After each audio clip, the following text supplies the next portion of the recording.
Tinitilian, tinipilahan, pinagkakaguluhan. Tambalang Sara Geronimo at John Lloyd Cruz muling niyanig ang Philippine movie box office. Mula sa kanilang very special love that changed their lives, umibig ang sambayanan sa natatanging love story at chemistry ni Laida at Miggy. At ngayong 2013, it only takes a man and a woman upang muling magbigay ng 2.0 na kilig sa buong bayan. Sa unang araw pa lamang, tumabo agad sa 32.4 million pesos ang kita ng It Takes a Man and a Woman. At magpasa hanggang ngayon, patuloy pa rin itong umaarangkada sa takilya. Sa panibagong tagumpay sa takila ng tambalang Sarah John Lloyd, ito ngayon ang mga tanong ng mas nakakarami. Sa kabila ng umano'y alanganing petsa ng pagpapalabas ng pelikula ni Sarah at John Lloyd, bakit nga ba dinumog pa rin ito ng taong bayan? Ano nga ba ang tunay na sekreto sa likod ng tambalang John Lloyd at Sarah? Ang punto por puntong balitaktakan, sisimulan na!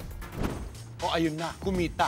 At saka direct, di ba? Kahit hindi pa sa ating bakuran ng galing yung produksyon na nagbigay ng pelikulang ito, napakaligaya nito para sa mundo ng lokal na, di ba, aliwan ng pelikula. Oo naman. Kasi isipin mo, yung Sabado de Gloria, ito yung isa sa mga dates sa buong taon na iniiwasan ng mga producers. You know, nag-iba na yan, Christy. No? Kasi talaga, sinabi nila na ipapalabas na yung third ng trilogy ng Laida, Miggy, na tambalan nila Sara Geronimo at John Lloyd Cruz.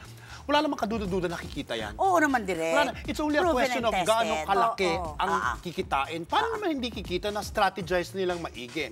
Nalaman nila na talagang Sabado de Gloria at saka yung sa Linggo ng Pagkabuhay, Easter Sunday. talaga yan pala ay bagong jackpot pagdating sa box talagang office. Lumalabas sa mga tao talaga. Buong pamilya talaga. At siguro sa hirap din ng buhay, iniiwasan na yung mga picnic sa malalayong lugar. Pupunta na lamang sa sinihan at manonood. So, Christy, nga ituro nakaraang Holy Week, ang dami nag-staycation. In other words, they just staycation yan, direct. Nasa decided Maynila to lang stay. lahat. So kung nakulong ka ng 3 araw, hindi mo sa bahay, at puro Biglang 10 commandments na napapanood maiinip mo. ka, talagang gugustuhin mong lumabas. At saka direct itong pelikula ni Sarah at John Lloyd ay isa na namang patunay na hindi kailangang pagtugmain at talagang may gumamit relasyon ng kung ano-anong kwento ng pag-iimigan para lamang kumita ang pelikula. Oo, at saka walang gimmick na na-inlove si Sarah kay John Lloyd. Walang Hindi mga ba? ganung lumabas. Walang gimmick na, Pero si John Lloyd talaga, meron siyang kakaiba talagang dating sa mga At saka, kababaihan. dito rin papasok yung punto ni Direk Joey na kailangan hindi ka magasgas sa telebisyon. Para kapag nagkaroon ka ng pelikula, pupunta ang mga tao para Aabangan sundan talaga. ka. Eh kasi kung gabi-gabi ka na napapanood, ano pa? You know what's interesting here? Hindi itong pumatok itong John Lloyd, Sarah na ito, expected na nga ito. What next? Di ba? What next for Sarah? What next for John Lloyd? Tama. Di ba? Diyan ako interesadong Susugal malaman. ba sila medyo diba? iba na ulit ang Tsaka mga direct kasama? na pamahal na sa sambayan ng Pilipino yung karakter ni Miggy at saka ni Laida. Oo, totoo ka.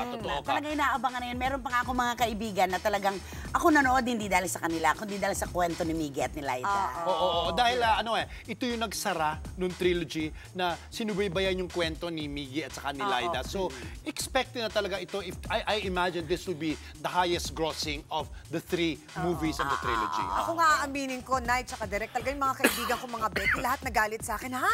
Hindi mo pa napapanood. Kailangan, panoorin mo muna yung unang-una. Kami rin ay nagpaplano.